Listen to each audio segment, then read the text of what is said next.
حضرت شبلی فرماتے ہیں کہ مجھے ایک مرتبہ میرے دل نے کہا تو بخیل ہے، مگر میرے نفس نے کہا میں بخیل تو نہیں ہوں۔ پھر دل نے پھر کہا کہ تو بخیل ہے۔ میں نے اس کے جانچنے کے لیے ارادہ کر لیا کہ سب سے پہلے میرے پاس جو کچھ آئے گا، خواہ وہ کتنا ہی ہو، میں سب کا سب اس فقیر کو دے دوں گا جو مجھے سب سے پہلے ملے گا۔ میری یہ نیت پوری بھی نہ ہونی پائی تھی کہ مجھے ایک شخص نے 50 دینار یعنی اشرفیہ نظر کیے۔ میں نے وہ لے لیا اور اپنی نیت کے موافق کسی فقیر کی تلاش میں نکلا۔ سب سے پہلے مجھے ایک نابینا فقیر ملا جو ایک حجام سے حجامت بنوا رہا تھا۔ میں نے وہ سب کے سب اس نابینا کو دے دیے۔ اس نے کہا یہ حجامت کی اجرت میں اس حجام کو دے دو۔ میں نے کہا یہ 50 اشرفیاں، اتنی اشرفیاں بھی کہیں حجامت کی اجرت میں دی جاتی ہیں؟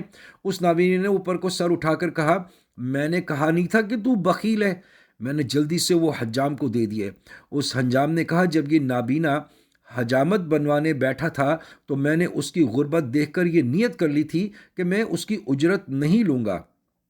مجھے ان دونوں کی گفتگو سن کر اس قدر غیرت آئی کہ میں نے ان اشرفیوں کو دریا میں پھینک دیا کہ خدا تیرا ناس کرے، تجھ سے جو بھی ذرا دل لگائے اللہ تعالیٰ اس کو اس طرح ذلیل کرتے ہیں۔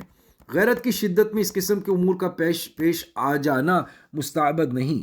اگر حضرت سلیمان علی نبینا و علیہ الصلاۃ والسلام فتفیق مسحم بالسوق والاعناق کر سکتے ہیں تو ام المؤمنین اما جی عائشہ حضور صلی اللہ علیہ وسلم کی موجودگی میں دوسری سوت کا پیالہ پھوڑ سکتی ہیں اور اس کا کھانا پھینک سکتی ہیں، اور حضرت عبداللہ بن عمر بن العاص اسفر کی رنگی ہوئی چادر کو صرف حضور صلی اللہ علیہ وسلم کے اس سوال پر کہ یہ کیا پہن لیا تندور میں جلا سکتے ہیں، اور انصاری حضور صلی اللہ علیہ وسلم کی اپنے سے بے التفاتی دیکھ کر اپنے بنائے قبے کو گرا سکتے ہیں، تو حضرت شبلی کی اشرفیاں پھینک دینے میں کوئی اشکال نہیں۔